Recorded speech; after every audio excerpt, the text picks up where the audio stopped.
Have you ever been in a situation where you meet somebody romantically online, but you find out that they live very far away, but you still try to meet up with them anyways? This is what the short film See You Soon is all about. It's about two men that meet each other online, but they happen to live on two opposite sides of the country, but they still figure out a time to meet up.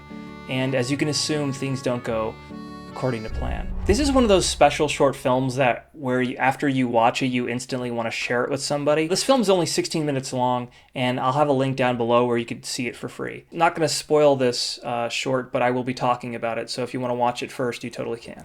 Now, call me old-fashioned, but I'm the type of person that this whole new thing about like online dating and all that stuff, it can only work for so long. You need that physicalness, that intimacy, and that's what these two characters are desiring. It's dealing with these very difficult themes, and a lot of gay people at some point in their lives are probably going to feel, especially since the dating pool in the gay community is so much smaller that the chances are of a gay person using an online dating platform is so much higher. The chances that you meet somebody and then they also happen to be very far away are even higher. It's kind of sad, but it's true, and this story is probably going to affect a gay person at some point in their life. There's an incredible sense of realism in this short. I mean, there's a beautiful moment where you sense the joy of like a first date that's going on, where the two people are just really like, just madly like, passionately in love, and the awkwardness.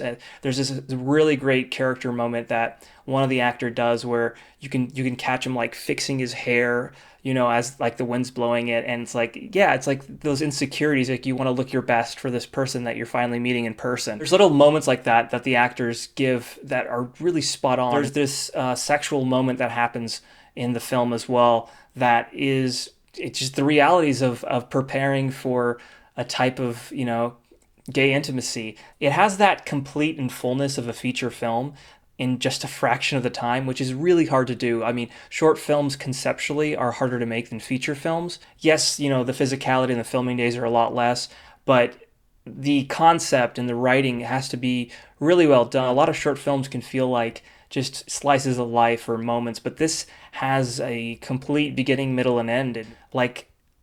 They condensed an entire feature into a 60-minute runtime. It never lags, it never drags. It's a really fast-paced watch. When the honeymoon starts to come to a close, the two characters start realizing the reality of the moment, like how is this actually going to work? This film really did move me emotionally, and that's hard to do. There's a really powerful closing last shot, and by the end of it, even though the ending is pretty tough, you get an experience after you watch this that you really saw something that was true to life and raw, and it was real. I've talked extensively about the film Weekend, but again, this film does remind me a lot of that. It's the similar themes that these two people that are pretty much compatible with each other, but the circumstances in their lives are just not lined up.